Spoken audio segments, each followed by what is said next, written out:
कहानी को पूरा समझने के लिए कहानी का पहला भाग ज़रूर देखें। उसका लिंक मैं आप लोगों को डिस्क्रिप्शन बॉक्स में दे दूंगी और साथ में कमेंट बॉक्स में पिन भी कर दूंगी, तो आप वहां से भी जाकर देख सकते हैं। ओए गोलू, बता ना क्यों बुलाया है उन्होंने तेरे को? नोनू उसके सर पर सवार हुई थी लगभग 20वीं बार। पान पर चूना लगाने कस्टमर ज़्यादा हो गए थे ना, तो हेल्प चाहिए है। अब वो फाइल पटक कर बोली जिसमें वो लगभग से आधे घंटे से सर घुसाए हुए थी। बन मस्त, सच बता, कोई रोमांटिक डेट सेट तो नहीं है? नीयत तो नहीं खराब हुई उनकी तुझ पर? सगाई वाले दिन तुझे देखकर कैसे फ्लर्ट हुए थे। हाय, लग भी तो तू कट्टो रही थी, जो आज तो बिल्कुल नहीं लग रही। वो उसकी वाइट कुर्ती और नीचे स्लैक्स देख बोली, तेरा बॉयफ्रेंड कहाँ है आज? गोलू नोनू की बकबक सुनकर बोली, आ रहा होगा, तूने ही तो भेजा था उसे बास के केबिन में। नोनू बोली, वैसे ही सामने से आता हुआ समीर दिखाई दिया। 100 साल पड़ेगा ये गले मेरे, नाम लिया नहीं कि हाजिर। हाय गोले, सुना है आज तेरी डेट है? समीर मुस्कुरा कर बोला, हाँ चलेगा, वेटर के पैसे बचेंगे। ले चलना, मैं वेटर बन जाऊंगा। इसको भी ले चल, ये गाना गा देगी, बस एक प्लेट मोमोज खिला देना। नहीं, माता श्री पागल हो जाएंगी मेरी। आज सुबह ही कहा था उन्होंने कि मैं अकेले ही जाऊं। उनका मानना है जहां हम तीनों इकट्ठे होते पक्का गड़बड़ करते हैं। वो सच में उन पागलों के लिए सुबह पूछ कर आई थी। तब ललिता जी ने ये बड़ी बड़ी आंखें उसे दिखाई थी। हद तो ये थी कि उनकी डोली फ्रेंड्स, जो उन दोनों नमूनों की माँ थी, उन्होंने भी समर्थन किया था। आंटी ने ऐसा कहा? सिर्फ आंटी ने नहीं, तुम दोनों की मम्मियों ने भी मुझे आंखें दिखाई। क्या? वो दोनों एक साथ चीखे। धीरे बोलो वरना और कुछ तो नहीं, एक साथ बॉस हमको यहाँ से बाहर जरूर निकाल देगा। गोलू ने दांत पीसे तो उन दोनों के अफसोस भरे हुए मुंह सदमे में चले गए। एड्रेस के मुताबिक गोलू उस जगह पहुंच गई। एक बड़ा सा ज्वेलरी शोरूम था, वो बिल्कुल फिल्मों जैसा। आसपास बिल्कुल शांति थी उस वक्त। अजीब लगा उसे, इतनी बड़ी दुकान और एक भी बंदा नहीं। उसने नज़र सामने की, काली वर्दीधारे आदमियों की फौज खड़ी हुई थी और उनके बीच से निकलते हुए वो, ब्लैक शर्ट ब्लैक पैंट, एक हाथ पर ब्लैक कोट टंगा हुआ, सर्दियों की हल्की पड़ती हुई धूप से साइन करते हुए बाल। वो उसी पर नज़र जमाए हुए उसके पास आ रहे थे। ये जानती है वो कि उनसे सुंदर कोई होगा ही, पर फिर भी ना जाने उनसे जुड़ने का एहसास था या हक। बहुत खूबसूरत लगे थे वो। ये आदमी कभी अनपरफेक्ट होता भी है क्या? उसने खुद से सवाल किया। भला हो नोनू का निकलते हुए उसने उसके बिखरे हुए बालों को संवार दिया था, वरना ये आदमी उसे कॉम्प्लेक्स देने से कभी पीछे होता ही नहीं। मैंने यहाँ आपको बस कुछ शॉपिंग के लिए बुलाया है, अभी 1 घंटे और कोई यहाँ नहीं आएगा, चले? विक्रमादित्य बोले। वही भारी आवाज़ उसके कानों से टकराई। तब गोलू को समझ आया कि वो यहाँ आई क्यों है और ये जगह खाली क्यों है। उसके लिए बेचारे दुकान वाले का नुकसान क्यों किया? अब तक ना जाने कितने कस्टमर कुछ ना कुछ खरीद कर उनका फ़ायदा करा देते। हम तो सबके बीच में भी ले लेते जो लेना था। वो फिर उल्टा बोली, ये स्टोर हमारा ही है, तो जो भी होगा समझ लीजिए मेरा ही नुकसान होगा। वो उसकी हथेली को अपने बड़े से मजबूत ठंडे हाथों में पकड़ कर बोले। तो उस एहसास से गोलू एकदम ठंडी पड़ गई, जैसे सांस गले से नीचे ही नहीं जा रही हो।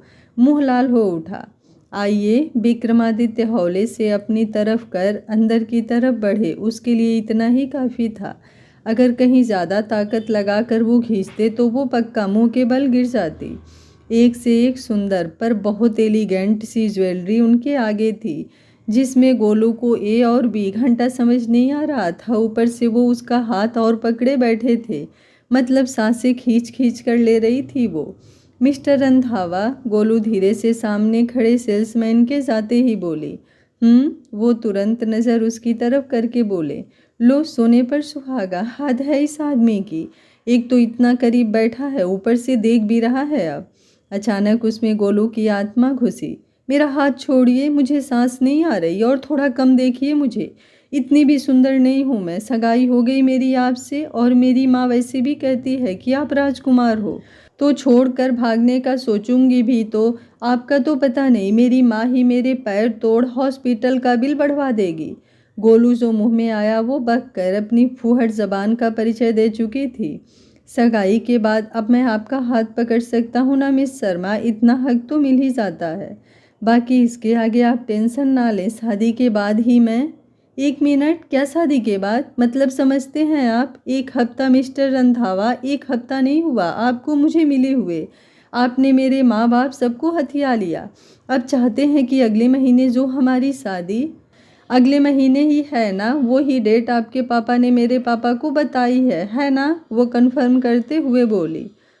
वो आराम से उसकी तरफ मुड़ उसे देख और उसकी हथेली हाथों में कसकर बोले, जिसका अंदाज़ा अब चंपाडायन बन चुकी गोलू देवी को याद ही नहीं रह गया था। हाँ, तो आप चाहते हैं कि आपकी ये साइलेंट और जो पूछो उसका जवाब कुछ और अंदाज के मद्देनज़र शादी के तुरंत बाद आप मेरा हाथ, कलाई, गर्दन, घाल और बाकी सब हथिया लेंगे और मैं शर्मीली लजाती साजन की बाहों में झूला झूल जाऊंगी? नहीं, बिल्कुल नहीं, वो उनकी तरफ मुड़कर बोली। तो वो जो अब तक बिल्कुल शांति से उसकी उंगलियों को खुद की उंगलियों से उलझा रहे थे, एकदम चेयर से सीधे हुए तो उसके बिल्कुल करीब आ गए, इतना कि उसने साफ महसूस किया कि उनकी महकती हुई सांसों को। ये आप बोल रही हैं, मैंने ऐसा तो नहीं कहा, वो हौले से बोले। तो उनकी करीबी का एहसास उसे हल्का सा डगमगा गया। गोलू जैसे ही पीछे होने को हुई, चेयर हल्का हिली तो उन्होंने आराम से चेयर पकड़ ली। ध्यान से विक्रमादित्य के माथे पर पड़ी सिलवटें उनकी बेचैनी दर्शा चुकी थी।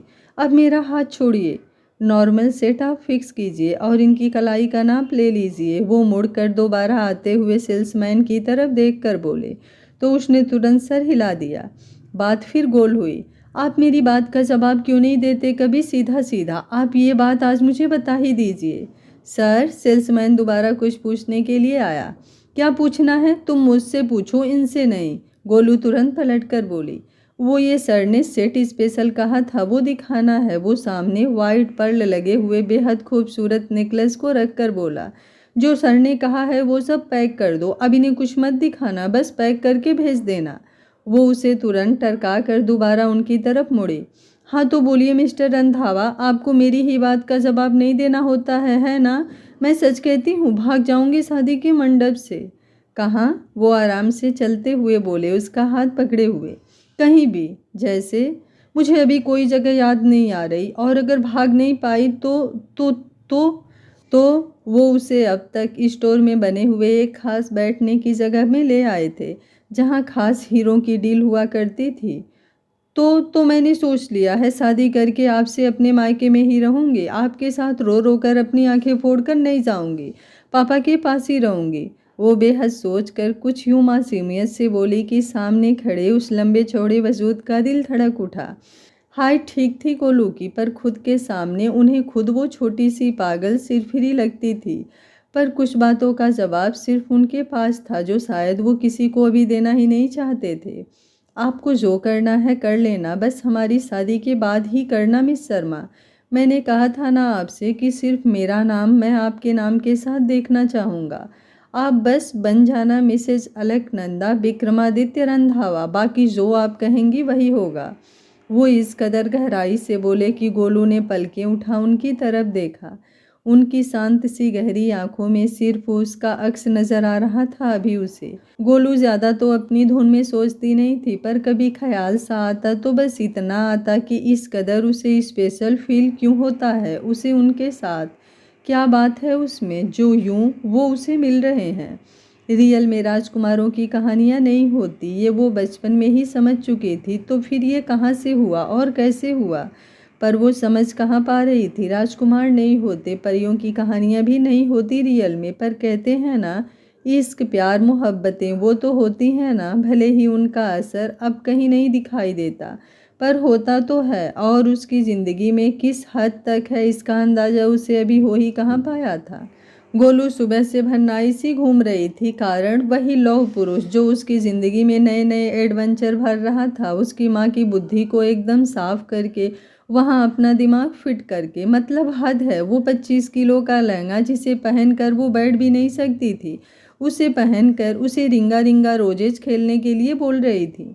मैं कह देती हूँ ये लहंगा नहीं पहनूंगी, मैं कोई हल्का ही पहनूंगी। दिमाग खराब हो गया है आपका और आपके दामाद का।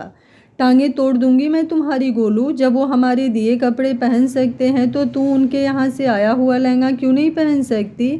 मम्मी, ये मेरे वजन से भी ज़्यादा है। उनका क्या है, वो ठहरे लौह पुरुष। गले में पत्थर लटका दोगी ना तो भी तने हुए खड़े रहेंगे। पर मेरा तो सोचो, वो चिल्लाकर बोली तो पास बैठी नोनू, जो अभी तक उस लहंगे की फ़ोटो और डिटेल्स को देख उसमें खोई हुई थी, अचानक कुछ तूफानी सोच उसे चिपक कर बैठी।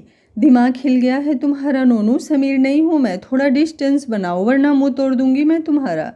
गोलू झल्लाई सी बोली। एक तो उसके पापा को पैसा उड़ाने का भूत सवार हो गया है, पता नहीं कहाँ कहाँ से महंगे महंगे नमूने पकड़ घर में घुसा दिए हैं, जो शादी के तैयारी के नाम पर दिवाला निकाल रहे थे।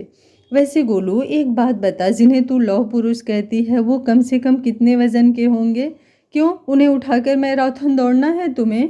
नहीं, मुझे तो कुछ नहीं करना, करेंगे तो वो तेरे साथ, जब तू उनके चंगुल में फंसेगी। ये लहंगा उसके आगे क्या ही है?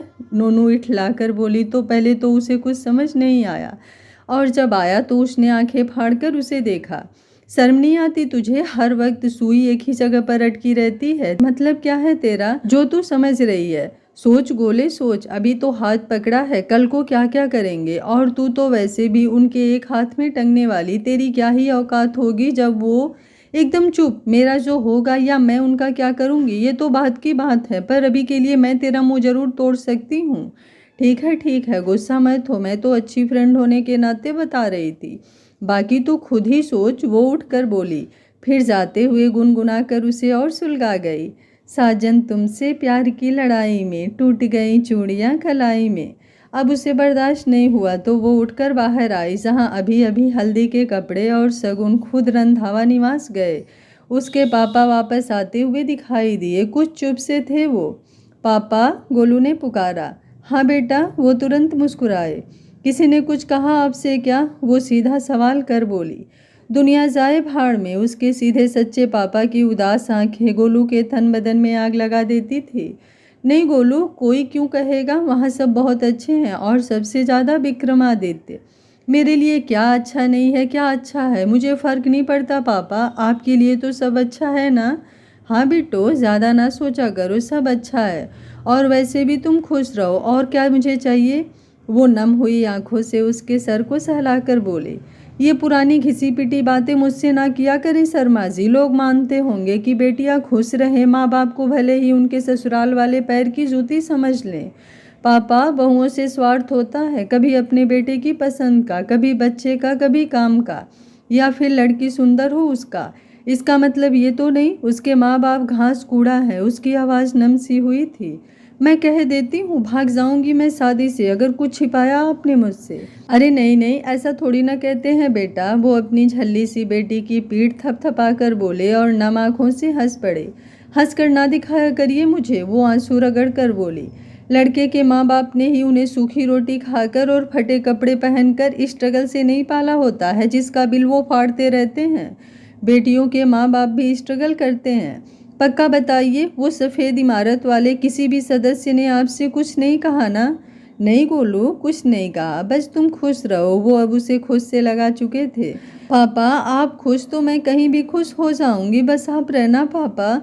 मैं आपके बिना कुछ नहीं सोच सकती और कहीं भी खुश नहीं रह सकती। मैं बता नहीं सकती पापा, ये आपका सब कुछ हंसकर सही गलत मान लेना मुझे बिना कुछ गलत किए ही गिल्ट दे जाता है। डर लगता है पापा कि कैसे सबको समझा पाऊंगी कि मेरे पापा दुनिया के सबसे अच्छे पापा हैं, क्योंकि आप हो पापा। वो इतने दिनों के मन में आई हर बात उन्हें बताकर बोली। सच ही तो था, उसके पापा थोड़े ना समझे, बस मैथ्स के जैसे थे, जो वो बच्चों को बड़े मन से पढ़ाया करते थे। वो देखती थी जब वो उन्हें कहीं बड़े मॉल या किसी रेस्टोरेंट में ले जाती थी तो बड़े चाव से वो गोली की खुशी में खुश हर बात पूछते थे। अफसोस होता था उसे अपने भाई बहनों पर, जो उन्हें कभी उसी मैथ्स की तरह कठिन समझ छोड़कर चले गए, जान ही नहीं पाए कि वो क्या है। अब अगर बाप बेटी का भरत मिलाप हो गया हो तो कुछ बात कर ले। पीछे से आवाज़ आई तो उन दोनों ने मुड़कर देखा। ललिता जी हाथ बांधे खड़ी थी। मुझसे तो इतना प्यार नहीं होता तुझसे, दिन भर मम्मी ये मम्मी वो हाथ चलाकर बोली। आप भी तो दिन भर दामाद जी करती रहती हो। बेटी के ऊपर बाल्टी भर पानी, 25 किलो का लहंगा और दिन भर में 1000 ताने फेंक कर मारती हो। गोलू पलटकर बोली तो ललिता जी ने उसे घूरा। तेरे कर्मों का सही अंदाज़ा तुम्हारे पापा को नहीं है ना बेटा जी, इसलिए मुझे ही ये सब करना पड़ता है। अब चलो जल्दी, कल हल्दी है तो उसके लिए आज बुलावा देना है। नोनू की मम्मी और समीर की मम्मी को बुला ला। क्यों, आज कहाँ वो बिजी हैं? रोज़ तो मंथरा डबल रोल की तरह आएंगी, दाएं बाएं बिना कहे स्थापित हो जाती हैं। वो काम करती हैं, इन कर्मकांडियों की तरह समझा है क्या, जो सिर्फ काम बिगाड़ते हैं और सिर्फ खाते हैं। वो सामने खड़े आलू टिक्की ठूस रहे समीर नोनू को देख बोली, हाँ जैसे कि आपकी डोली फ्रेंड्स तो यहाँ आकर निर्जला उपवास करती हैं। समीर तुरंत बोला ही था कि पीछे से उसकी पीठ पर कसकर घुसा पड़ा। अपनी माँ के बारे में ऐसा बोलते शर्म नहीं आती तुझे? गीता और सीता खड़ी थीं।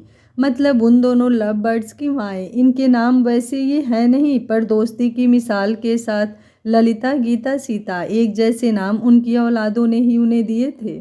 अरे छोड़ो इन्हें गीता, तुम आओ, इतना अच्छा लहंगा चुना है इसके लिए, देख लो आकर, कोई कमी हो तो बता दो ज़रा।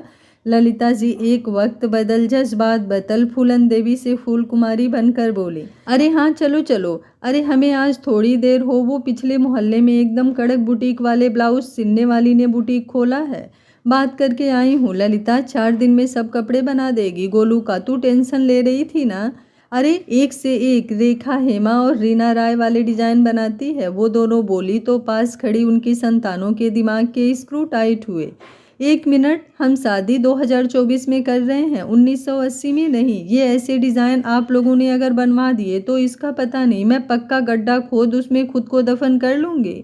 नोनू कमर पर हाथ रख कर बोली, तुमसे कुछ पूछा हमने? गीता जी उसकी तरफ देख बोली, इस बात में आपके पूछने की ज़रूरत भी नहीं है मुझे।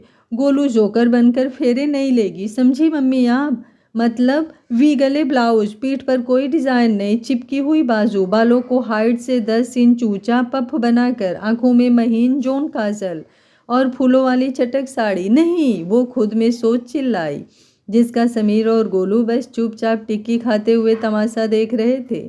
माँ मैं खुद करवा लूँगी ये काम, वरना सच कहती हूँ गले में रस्सी डालकर पंखे से लटक जाऊँगी अगर ये काम आप सब ने किया तो। नोनू धमकी देकर बोली, अच्छा ठीक है जा करवा ले, और अगर कुछ गड़बड़ हुई तो मुझसे बुरा कोई नहीं होगा। वो दोनों तो बोली। ललिता जी ने उसकी बगावत देख आखिर बोल ही दिया, चल गोले, डीप नेक और स्टाइलिश ब्लाउज बनवा देती हूँ, वरना पता चले कि जीजू जान ही नहीं पाए कि ब्लाउज शुरू कहाँ से और ख़त्म कहाँ पर हो रहा है। वो उसका हाथ पकड़कर बोली तो समीर भी उन दोनों के पीछे भागा। विक्रमादित्य, करुणा जी आज ना जाने क्या सोच इसके कमरे के बाहर खड़ी थी। खुद को 30 मार्का समझती थी वो, पर उनकी कभी भी नाफरमानी ना करने के बावजूद आज तक बिना उनकी मर्जी के उनके कमरे में कदम तक नहीं रख पाती थी करुणा रंधावा। अंदर आ जाइए। विक्रमादित्य जो अभी अभी ऑफिस जाने के लिए तैयार हो रहे थे उनकी तरफ मुड़कर खड़े हो गए। वाइट प्योर कॉटन शर्ट जो शायद ही स्पेशल उनके लिए ही डिज़ाइन की जाती थी, नीचे ग्रे पैंट में उनका वो वजूद खुद ही किसी परफेक्ट कलाकृति की उपमा लगता था। आदित्य, तुम्हें नहीं लगता तुमने शादी के लिए जल्दी फैसला लिया है? करुणा जी बोली तो उन्होंने एकदम से उन पर आंखें जमाई। Any problem? अब वो पॉकेट में हाथ डाल चुके थे। नहीं कोई प्रॉब्लम नहीं है, बस तुमने कभी नोटिस किया है कि तुम और अलकनंदा कितने अलग हो? आई मीन ऐसा नहीं कि वो मुझे पसंद नहीं है। She is very pretty girl but you and see. Karuna ji गले को हल्का तर कर बोली, क्योंकि अब तक उनका एक टक देखना उनके गले को सुखा रहा था। She is perfect for me. वो बस इतना ही बोले, बाकी कुछ भी बोलने और सुनने की ज़रूरत करुणा जी को नहीं हुई। मती मारी गई थी उनकी, जो अपनी दोनों कम अक्ल बहुओं के कहने पर वो विक्रमादित्य से पूछने आई थी। अरे वो विक्रमादित्य जो हर बात ना जाने कितनी सोच कर बोलता है कि उसमें एक नुक्स निकालना तक किसी के बस का नहीं। वो अपनी ज़िंदगी के बारे में क्या कुछ सोचेगा ही नहीं? और कुछ माँ? वो धीरे से बोले, नहीं बस आज हल्दी है तुम्हारी। वो बस ऐसे ही बोल दी, जबकि कोई काम उसमें उन्होंने किया ही नहीं था। आई नो, मैं बस दोपहर तक आ जाऊंगा। विक्रमादित्य बोले तो करुणा जी हल्का सा मुस्कुराई। तुम्हारे पापा से मुझे कुछ बात करनी है, मैं चलती हूँ। बोल वो उनकी नज़रों से बचती हुई उन्हीं कदमों से बाहर निकल गई। उनके जाने के बाद उन्होंने गहरी सांस ली, फिर धीरे से कदम उस बंद अलमारी की तरफ मोड़ दिए, जिसमें से उन्होंने एक छोटा सा कंगन निकाला, बिल्कुल सादा सा, वैसा जैसा अक्सर घर चूड़ी पहनाने वाले मनीहार अक्सर छोटी छोटी 10-12 साल की लड़कियों को ऐसे ही अपने प्यार और मनुहार से बिन पैसे पहना दिया करते थे। लाल नीले फूलों वाले। हाँ, वही 10-12 साल की लड़की जो आज उनकी आंखों में हमेशा के लिए बस चुकी थी, जो शांत गंभीर से विक्रमादित्य को कुछ अलग सी लगी थी। 19 साल के थे वो तब। पुरुषोत्तम शर्मा उनके सबसे फेवरेट टीचर हुआ करते थे तब। दादाजी के कहने पर उसने इंडिया में उनसे ही अकाउंट्स की पढ़ाई ली थी। 1 साल के लिए रुके थे जब वो यहाँ, तब वो उन्हें दिखी थी पहली बार। किसी लड़के को गिरा उसके मुंह पर मुक्का जड़ती हुई, क्योंकि उस लड़के ने उसके पापा के लिए कुछ बोला था।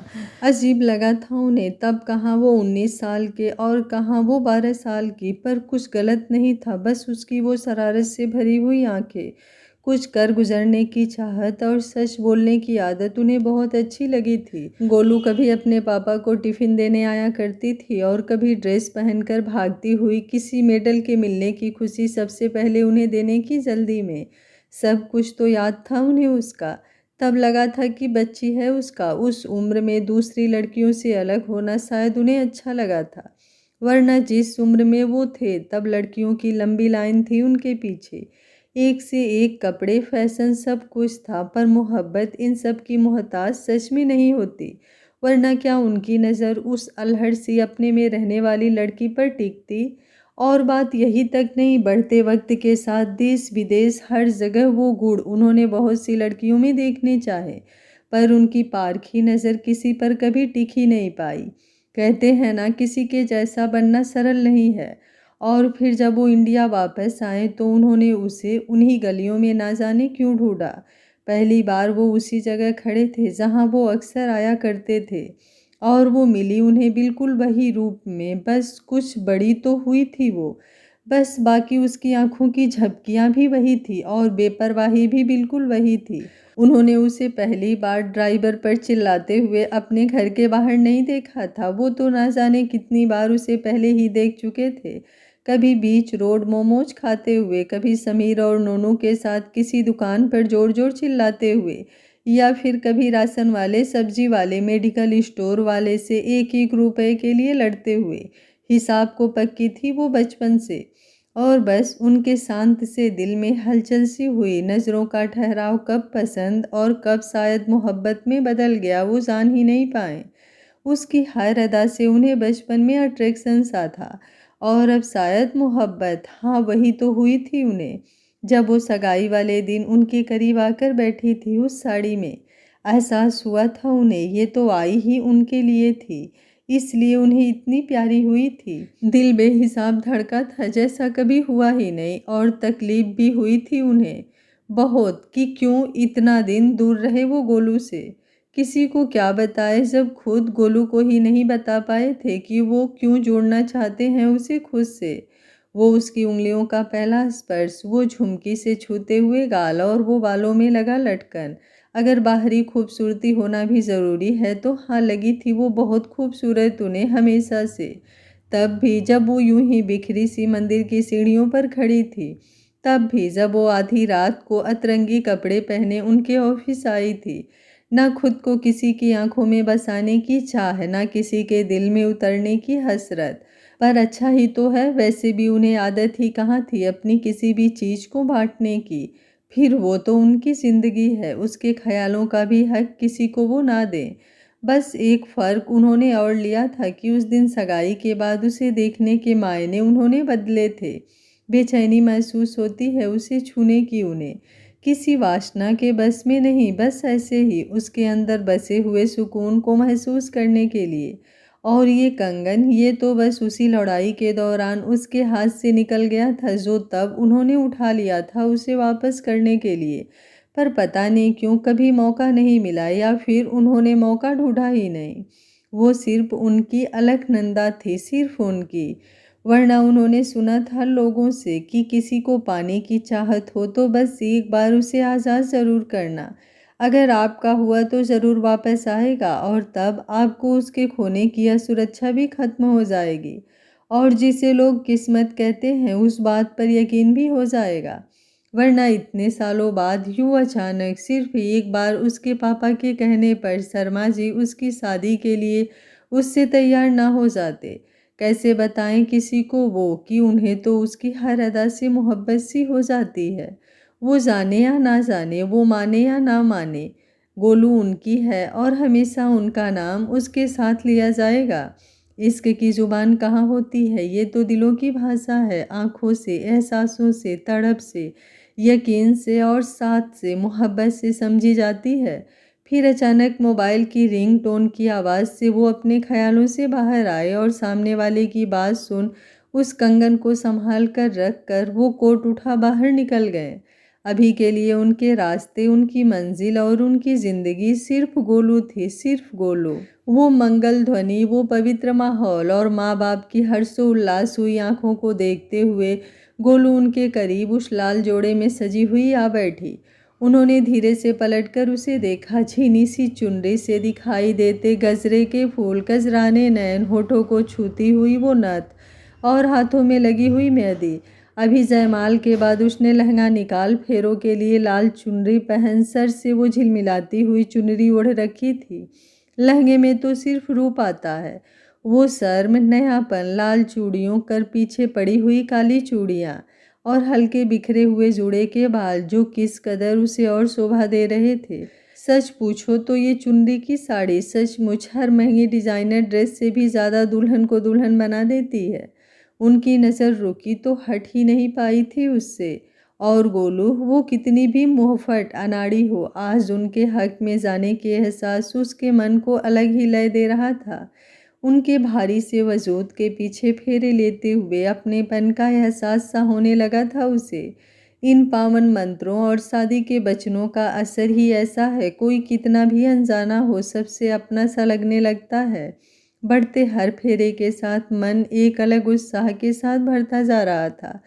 और फिर वो घड़ी जब मांग में भरते हुए सिंदूर वो उसकी तरफ मुड़े थे, निगाहें एक पल को रुकी थी उन पर। बेहद खूबसूरत मैरून कुर्ता उनके रूप को अलग ही निखार दे रहा था। हाथों में बंधा वो कनकन, माथे पर लगी बिखरी हुई रोली, अच्छत, कुछ भीगे भीगे बाल जो माथे पर निखर रहे थे और रात भर जागने से वो नसीली सी आंखें।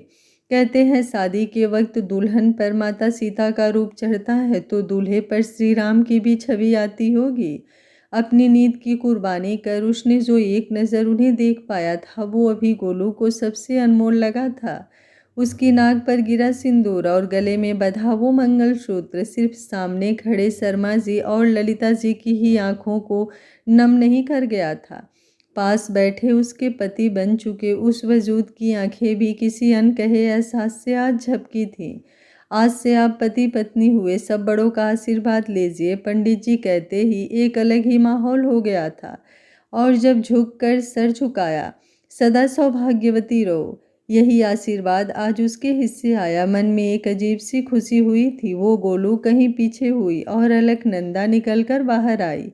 उसकी माँ की भारी सी पलकें, पापा की नम हंसी और उसके पीछे छिपी असीम खुशी, वो रो पड़ी थी। ना जाने बिन कहे कैसे पराये होने का एहसास गोलू के मन को भिगो गया। पागल, उसके पापा ने छोटी सी चपत लगाकर उसे सीने से लगा लिया और फिर शायद खुद भी वो रो पड़े। शादी जरूर भव्य थी पर जिससे हुई थी वो अनोखे थे। इसलिए उन्होंने ऐसी व्यवस्था की थी कि सब मीडिया, भीड़, क्राउड एक तरफ और एक तरफ बस वही साधारण सा मंडप और उसके मम्मी पापा, समीर, नोनू, उनके मम्मी पापा और आलोक जी और करुणा। बाकी किसी की भी शायद गोलू को भी ज़रूरत नहीं थी और विक्रमादित्य को भी शायद नहीं थी। इसलिए तो बाहरी चमक धमक के लिए उसके भाई बहन ये जानकर कि उसकी शादी विक्रमादित्य से हो रही है, पहले तो आंख फाड़े देखते रह गए थे और बाद में उसी क्राउड का हिस्सा बन गए जहां एक दीवार पार पूरा एरिया आधुनिकता से लबरेज था। बेटा, अभी चौथ की पूजा है, वो हमारे यहाँ मायके वाले ही करते हैं, तो उसके लिए आप दोनों तैयार हो जाइए। तब तक मैं पंडित जी से पूछ बाकी व्यवस्था देख लेती हूँ। ललिता जी ने आंसू पोंछ विक्रमादित्य से कहा तो वो बस सर हिला गए। फिर उन्होंने उनकी तरफ देखा। वो समझ गई और हौले से आंख नाक बहाती हुई नोनू, समीर और अपने पापा के बीच बैठी गोलू को उठा उनके साथ खड़ा कर दिया। जाओ गोलू, चेंज करो और दामाद जी की भी मदद करो। मैं अभी भी काम करूं, रोने भी नहीं देती आप मुझे। वो सर उठाकर बोली तो ललिता जी ने आंखें दिखाई उसे। वो कुछ सोच उनके पीछे चली। पास वाले रूम में अकेले उनके साथ कदम रखते हुए उसके कदम कांप उठे थे, पर वो आगे बढ़े। गहरी सांस ली और पलटकर उनकी तरफ देखा जो अभी उसके पीछे थे। कहाँ है आपके कपड़े? मैं निकाल देती हूँ, आप चेंज कर लें। वो नज़रें इधर उधर करके बोली तो वो हौले से उसके पास बढ़े, जेब से रुमाल निकाल उसके पीछे से बालों पर हाथ रखा तो उसने नज़रें उठाकर बिना किसी झिझक के उनकी तरफ देखा। कोई शक नहीं था, पूरी कामदेव की छाया उन पर निखर आई थी। और जब उन्होंने उसके बहे हुए काजल को साफ करने के लिए रुमाल से उसके गाल को छुआ तो उसकी पलकें झुक गई। वो थम गए। मांग में भरा सिंदूर, लाल साड़ी, वो अध खुले बिखरे से बाल, गहरी लिपस्टिक और माथे पर लगी लाल बिंदी, किस कदर पूरी थी वो उनसे और वो उससे। वो उनकी पत्नी है, उनकी अलखनंदा, उनके सब्र का फल, उनकी पहली नज़र की परफेक्ट आंकी हुई तस्वीर। सोचकर उनका दिल लय रफ्तार धड़का कि वो उसके पति हैं। दुनिया के लिए स्पेशल होने की परिभाषा क्या होती है वो नहीं जानते, पर सच पूछो स्पेशल वही है जो आपकी नज़रों में रहता हो, आपके दिल में बसता हो, और उनके दिल में सिर्फ वो है, सिर्फ वो। रोया मत करिए मिसेस रंधावा, वो भारी सी आवाज़ में बोले तो गोलू ने झट से आंखें खोली। आप मुझे 2 हफ्ते के अंदर मेरे घर से निकलवा दें और मैं रो भी नहीं सकती हूँ मिस्टर रंधावा उसके लिए। चुप रहिए आप। वो उनसे रूठ कर पलटी, तभी दरवाजे पर दस्तक हुई। उन दोनों के कपड़े आए थे, 4 लोग लेकर। कपड़े क्या पत्थर के हैं? वो रोई रोई आंखों से अपने गोलू अवतार में आकर बोली। नहीं, वो उनके जाते ही दरवाज़ा लगाकर बोली। तो ये 4 लोग क्यों आए हैं? मतलब खाली पैसा है तो कहीं भी कैसे भी वेस्ट करो। गोलू बोली तो वो गहरी सांस लेकर उसकी तरफ मुड़े। एक तो वो उसका रूप और ऊपर से लड़ते हुए उसकी चूड़ियों से लेकर कानों में पड़ी हुई झुमकी की झनक उन्हें दीवाना सा कर रही थी। सही कहते हैं लोग, कोई कितना भी बॉडी बिल्डर हो अपनी धान पान सी बीबी से कम ही हो जाएगा। मैं कर दूं? वो उसे अभी भी देख रहे थे जो अब चेंज करने जाने वाली थी, पर पता नहीं कैसे नथ की चैन बालों से फंस गई थी। पूजा सिर्फ मुझे ही नहीं करनी, आपको भी करनी है, इसलिए मैं कर लूँगी, वरना माँ आपको तो कुछ नहीं कहेंगी, मुझे ही डांट लगा देंगी। वो बोली ज़रूर, पर आगे बढ़ उनके सामने खड़ी हुई। अच्छा ठीक है, कर दीजिए। टाइम तो वैसे ही मुझे भी ज़्यादा लगेगा, आपका क्या है, आप तो कुछ भी पहन लेंगे, टाइम से पहन लेंगे, परफेक्शन की अम्मा जो हैं आप। लास्ट बात वो बोली तो धीरे से थी, पर उन्हें सुनाई दे गई। एक सिमित सी मुस्कान अपनी बीबी के तानों से उनके चेहरे पर आ ही गई। आह, बाल खींचे तो वो बोली। वो बेचैन से हुए। सॉरी, बाल खींच गए हैं क्या? नहीं तो, मैं तो चिल्लाकर देख रही थी कि कैसा लगता है, थोड़ा धीरे करिए। वो ऑर्डर चलाकर बोली तो उन्होंने हौले से निकालना शुरू किया। वो चेंज कर चुके थे, अभी उसी का ही वेट कर रहे थे। अब की बार जब वो बाहर आई तो पीली चुनरी में थी, चेहरा बस हल्का सा धुला हुआ। सुनिए मिस्टर रंधावा, वो उलझी हुई बोली तो वो एकटक उसे देखते रह गए। कितना बेताब सा हुए थे वो उसके मुंह से कुछ यूं सुनकर। वो बस सर हिलाकर इतना ही बोले। मेरा सिंदूर और बाल भीगे तो नहीं है? माँ ने कहा था ताज़ा सिंदूर और बाल शादी के अगले दिन ही खोले भिगोए जाते हैं। वो जल्दी से बोली तो वो सर हिला गए। नहीं, बिल्कुल सब उतना ही अच्छा है, उन्होंने पॉकेट में हाथ डालकर उसे देखते हुए कहा। अब वो बेहद हल्की ग्रीन शर्ट और पैंट में थे, जो गोलू के पापा ने खास उनके लिए इसी टाइम पहनने के लिए दिया था। आपको ये कपड़े पसंद आए? वो उन्हें तारीफी नज़र से देख बोली। जिसकी बेटी मुझे पसंद है, और उन्होंने बिना सवाल जवाब मेरी पसंद का मान रख आपको मुझे दे दिया, तो उनकी पसंद का मान मुझे हर हाल में है। वो इतना लंबा पहली बार बोले थे, पर जो बोले थे गोलू का मन भर आया था उससे। चलें मिसेज अलखनंदा विक्रमादित्य रंधावा। वो हक से बोले तो अब की बार गोलू ने उनके नाम के साथ अपना नाम से अपना नाम सुना और सर हाँ में हिला दिया।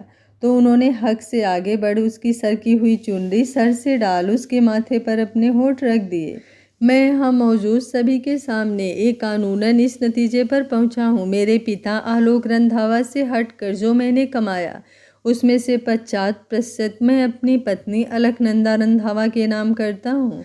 सभी रस्मों के बाद ये बिल उपहार के रूप में वकील ने सुनाई तो कुछ बहुत खुश हुए और किसी के होश इस कदर उड़े कि वो तिलमिलाकर रह गया। करुणा रंधावा की आंखों में खून उतर आया। पास खड़ी उनकी बहुओं ने भी उसमें आग में घी डालने का काम किया। गोलू भी हैरान सी कुछ बोलने को हुई पर अपनी माँ के इशारे पर चुप रह गई। ऊपर से उसके भाई बहन जो चील की नज़र से अभी भी मुँह बाए उन्हीं को देख रहे थे तो वो मन मार कर रह गई। इसकी क्या ज़रूरत थी बेटा, शर्मा जी आगे बढ़कर कहा तो वो उनकी तरफ मुड़कर खड़े हुए। ज़रूरत नहीं, ये बस ज़रूरी है, आप बस साथ दीजिए मेरा इसमें, विक्रमादित्य धीरे से बोले। जैसी तुम्हारी इच्छा बेटा, वो उनकी आंखों में उतरे गहरे विश्वास को देख खामोश रह गए। ललिता जी विदाई की तैयारी कीजिए, पुरुषोत्तम शर्मा दिल मिलाती हुई आंखों से मुड़कर इतना ही बोले तो ललिता जी ने मुड़कर सीता और गीता की तरफ देखा। उन्होंने भी सब तैयारी करने का आश्वासन आंखों ही आंखों में दिया। विदाई की बेला शुरू हुई और उसके साथ ही गोलू का धारा प्रवाह। रोना बंद करो, इतना अमीर आदमी पति है तेरा, खुशी खुशी जाना। रूप उसकी तरफ देख बोली, तुम्हारे लिए रो भी नहीं रही हूँ, अब चाहे हो कुछ भी। गोलू उधार तो देने से रही कुछ भी। उसकी गला फाड़ आवाज़ सुन उसकी पैसे की चमक में आधी भाभियाँ जो झूठा दुख दिखाने आगे बढ़ रही थी पीछे हट गईं। ओ गॉड मॉम, ये मिडिल क्लास रोने धोने दम घुट रहा है मेरा, सानिया नामक अंग्रेजी परी बोली तो करुणा ने उसे घूरा। अभी के लिए उनका खूल खौल चुका था। इतने साल रंधावा मेंशन में बिताने के बाद भी चिल्ला रहे थे उनके हिस्से सिर्फ कुछ शेयर और एफडी, और ये कल की आई लड़की, उन्होंने मन में सोच दांत किल से। इसी बीच शर्मा जी ने अपनी औकात ऊपर से बढ़कर महंगे गिफ्ट समधी मिलाप रस्म के हिसाब से सबको देनी शुरू की। आलोक जी युग युगान तो लेकर खुशी से पीछे हुए, पर वो उनकी अंग्रेज पत्नियां वो अजीब सी शक्लें बना रही थी, पर सामने खड़े आलोक जी की वजह से वो मना नहीं कर पाई। पर उसी बीच करुणा जी साइड से निकल ऊपर के कमरों की तरफ बढ़ गई। जो समझ जब ललिता जी ने शर्मा जी को इशारा किया तो उन्होंने बेहद इत्मीनान से पलकें झपकाकर उन्हें शांत किया और इधर एक अलग ही प्रोग्राम शुरू हुआ। गलती की थी जो थोड़ी देर के लिए उन दोनों को गोलू के पास छोड़ा था।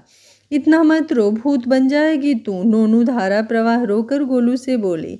हाँ, और तेरी नाक भी बहने लगती है जब तू रोती है, समीर आंखें भिगोता हुआ बोला तो गोलू ने रोते रोते उसके बाल खींचे। अब कौन एक मोमोज के पीछे लड़ेगा, कौन बीच चौराहे पर नौटंकी करेगा, शॉपिंग पर जाने के बाद कौन हमें वहाँ सबके सामने हमारा कचरा करेगा। हाँ, और तेरी गाड़ी वो कौन ठोकेगा, समीर जो अब तक रो रो कर बोल रहा था आगे की बात नोनू ने बोली तो वो तीनों और तेज गला फाड़ फाड़ कर रोने लगे।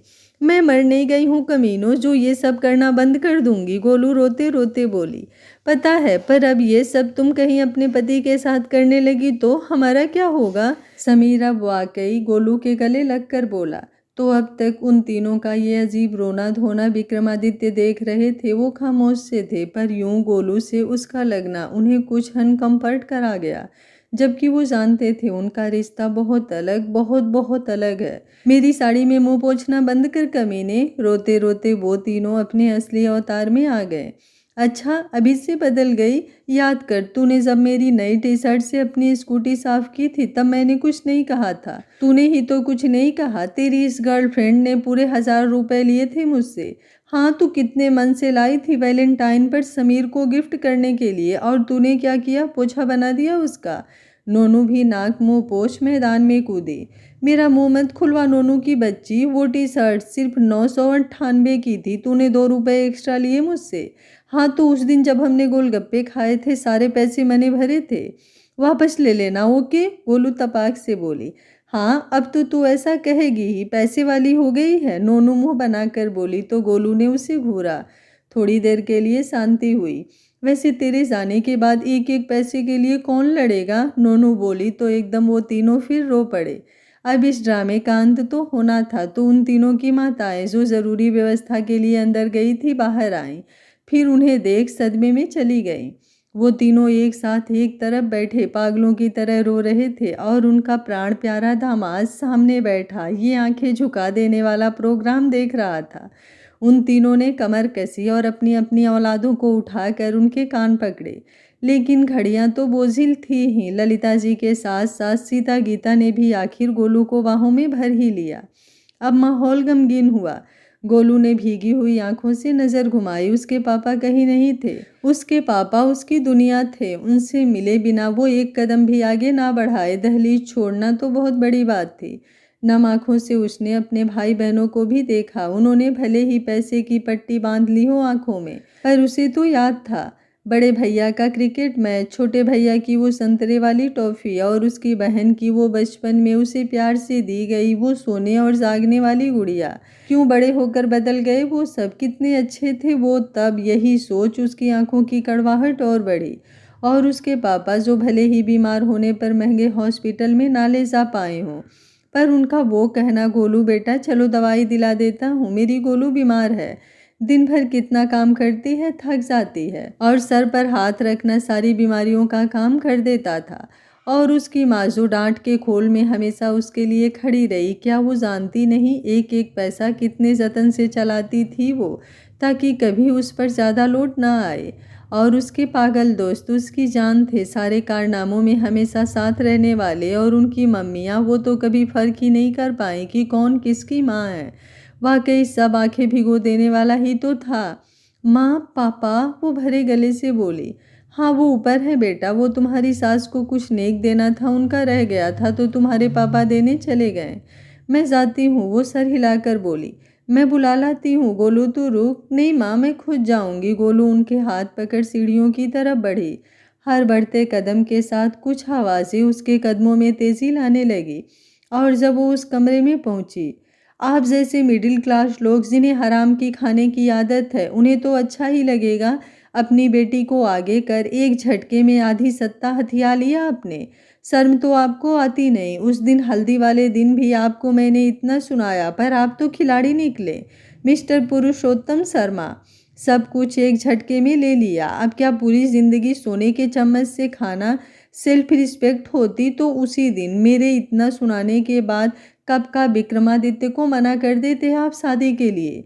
आप जैसे लोगों को तो चुल्लू भर पानी में डूब मरना चाहिए। पिघले लोहे की तरह ये बात गोलू के कानों में जाकर गिरी। उसने झटके से गेट खोला। हिम्मत भी कैसे हुई आपकी मेरे पापा से इस तरह की बातें ऐसा बोलने की, वो चीखी। और फिर सामने जो देखा उसे देख वो चिल्ला पड़ी, पापा। कल नया ट्विस्ट और नया रोमांची सी स्टोरी में आपका इंतज़ार कर रहा है। कल से माहौल बदलने वाला है। आज का पार्ट आप लोगों को कैसा लगा कमेंट बॉक्स में अपनी राय ज़रूर दीजिएगा। कहानी आगे और भी ज़्यादा इंटरेस्टिंग और खूबसूरत होने वाली है, तो कहानी के साथ बने रहिए। अगर मेरे द्वारा लाई गई कहानियाँ आप लोगों को थोड़ी भी अच्छी लगती है तो वीडियो को एक लाइक किए बिना मत जाइएगा। और अगर आप लोगों के सामने हाइप का आइकॉन आता है तो उसे भी प्रेस कर दीजिएगा, ताकि वीडियो को कुछ बूस्ट मिल सके। उम्मीद करती हूँ आप लोग मेरा साथ और सहयोग बनाए रखेंगे। Thank you for watching. मिलते हैं कहानी के अगले भाग में। तब तक स्वस्थ रहिए, मस्त रहिए, अपना ख्याल रखते रहिए।